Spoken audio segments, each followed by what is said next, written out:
Hey, what's up, people from Rocola? Ricardo here with a special guest, Seanloui. How are you, man? Doing well. Nice. Hey, so we're just here to talk about your new EP, Danger. Yeah. Yeah. So first of all, I want to congratulate you. I really enjoyed it. I think the bass in specific was my favorite part. It was like super smooth, and it was like standing out a lot when it needed to, and it just like accompanied the music when it needed to, like it shined when it had to. So I think it had a very good balance. Yeah. So I want to ask you about like precisely that, like how do you manage the like that balance when you start recording or when you start like writing your music? With the like how the bass goes. Like the bass or the beats in general, like how what's Oh, like your priority? yeah. I start straight from like that. Like those are really the key foundations of I think every single like music. But at the same time, I don't like as in like conception. Obviously, there's always a conception as far as like I do that on guitar. Okay. But as far as producing wise, I start start with the drums and the bass, and it's super important. So I definitely I studied like Pharrell,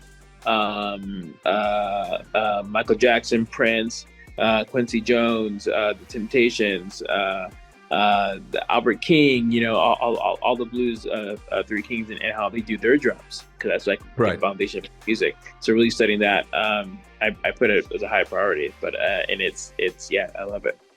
Yeah, and as you said, like the bass is just like the foundation, which means that if the people who know that, most of them means that they studied music, like they like actually understand how everything works. So I think that's pretty awesome on a composition point of view. I want to ask you on a specific song that was Future You and Me. So there's like two versions, like the one with lyrics and in the instrumental one. And I find it very interesting that like if you just hear the instrumentals on that song, it's like very smooth, like just like I have a category for music myself that I put it or I label it as highway music, just like a road trip music. Yeah. And it's kind of like that, but when you listen to it with the lyrics, like it adds a totally different meaning, because I think like the lyrics are like tougher if you want to look at it that way. Yeah. So I want to ask you on that, like how do you think like the lyrics in general in a song, not just this one, but like in general, how much of an impact do you think it has on the music? I think it has a lot. Regarding Future You and Me, I wrote that to be almost like a sad song. You can almost hear it if you play without like the beat. It's a very sad song. So like I think it's super weird on how that goes. So as I answer your question, sorry. Oh yeah, like what? I'm not just thinking about the production, like yeah. I think that song is really special, like really special. And yeah, how the lyrics goes is like makes a major impact, because if you look, like you said, you listen, it made that one harsher. Bad Things too. Bad Things makes, like, you listen to without the lyrics, it also makes it like more poppy, even more poppier actually, or actually made it smooth. Actually, it made like an R&B feel. And a couple of my other one, even Danger, you can probably make that into like a disco song, or something like that. I don't know. So in any case, it definitely has a huge impact, and a lot. If you listen to some of the lyrics of like Prince and Michael Jackson and all that stuff, it's very similar in that aspect.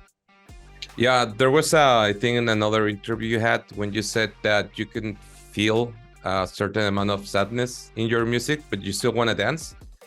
So I wanted to get more into that, because I feel like if you compare it with another, like, I don't know, like punk rock, like the lyrics are very sad, but the music is very high. I think that there's some mix on that. Yeah. So why would you describe, or not why, but can you like elaborate a little more on that expression that you hear certain sadness in your music, but you still want to dance? Yeah, I think it's just kind of like what can you do if the world is ending? You just kind of just dance. Like that's like the only thing you can do, and that can be in in a lot of aspects. Like if your world just feels like it's ending, and you're the ultimate sadness, you can't help but dance, because I think that's like true freedom. Especially when you do it in large crowds. Imagine 10,000 people dancing to one and singing to one like piece of music. Like that's a powerful like moment. So it definitely going back to the sadness thing. Yeah, it really encompasses all situations, all kinds of sadness, and which is weird because a lot of the people I try to emulate. Like Albert King had a level of sadness, that blues feel. And music really, especially this new stuff, is really gravitating toward that and making sure that's like a real thing, because I feel like you can create a better story with it and be able to express yourself in a better way and tell stories. So yeah, I think it's it's a deep thing, man. But yeah, I absolutely I love it, and I can't stop making that type of music. I really make sure that if you can feel it, but you dance. Let's dance it out. I write some happy stuff too. Of course. But yeah. I think like there's this might sound a bit cliche, but there was one movie that I love that's called Music and Lyrics with Drew Barrymore. And she does an expression when she says like a song, it's like a person. When you hear the music, it's like the first impression you have of that person. Yeah. And then you pay attention to the lyrics, and that's like the inside of the person. So I think that might have something to do with what you said. Like the music, it's one thing, the lyrics are a different thing. But once you mix them together and you pay attention to both of them, you have like a complete view of what's going on. Yeah, exactly. Nice. I wanted to ask you, there was a little video I saw in your Instagram profile that was just like you and you like playing bass and guitar. And I really enjoy that because it seems so like playful, and it also showed like the way you write your songs, or how it's like jamming with yourself, which is pretty cool because nowadays it's easier to do, because like 30 years ago it was just like super complicated to do stuff like that.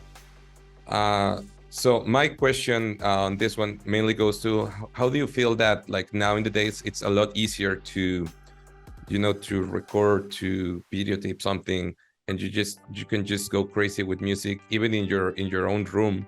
And I mean, you can go to a studio, but you don't necessarily have to. You can do stuff on your own in the comfort of your room or your house. I think it's absolutely nuts. There's like this program that I have. Sorry, can you see me? Yeah. There's a program that I had, or have, and maybe it's like a program. What am I saying? A little nodule. You can record. It's like a cube. You can press the different sides of the cube, and it makes this really cool sounds and pianos and all that stuff. And it's absolutely beautiful.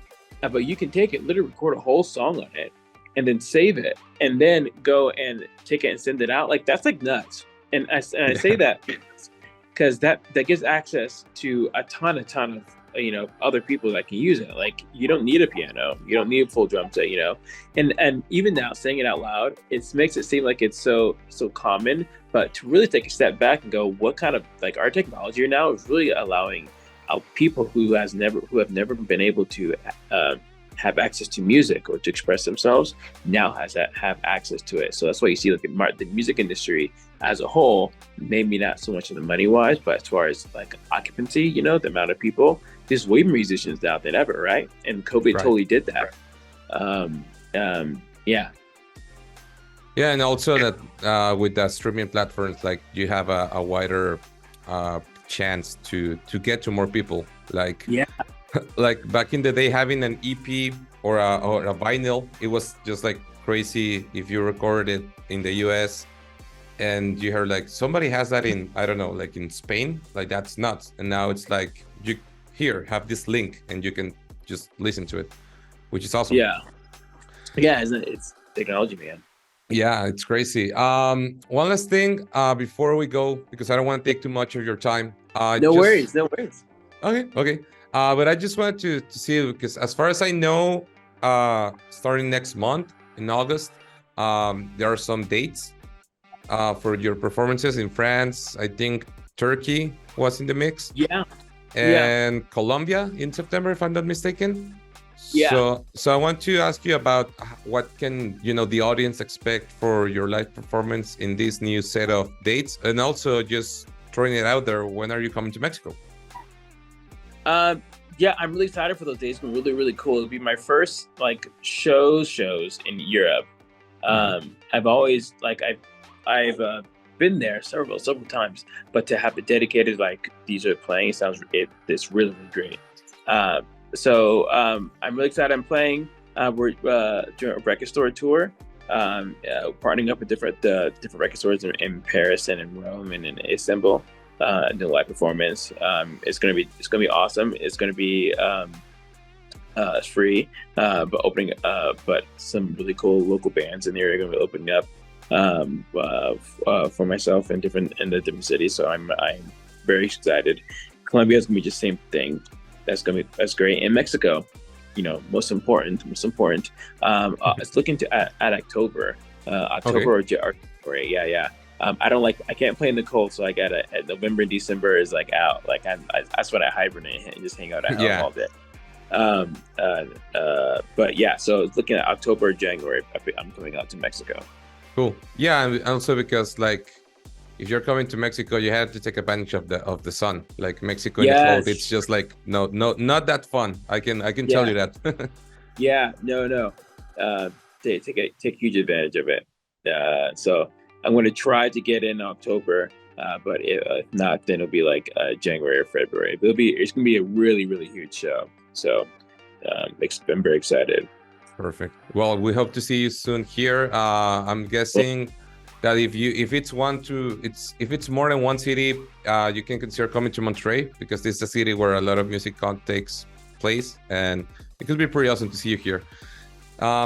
Last but not least, I just want you to remind us, or the audience that sees this, your social media pages. Where can they follow you? Where can they get all the news that you might be sharing?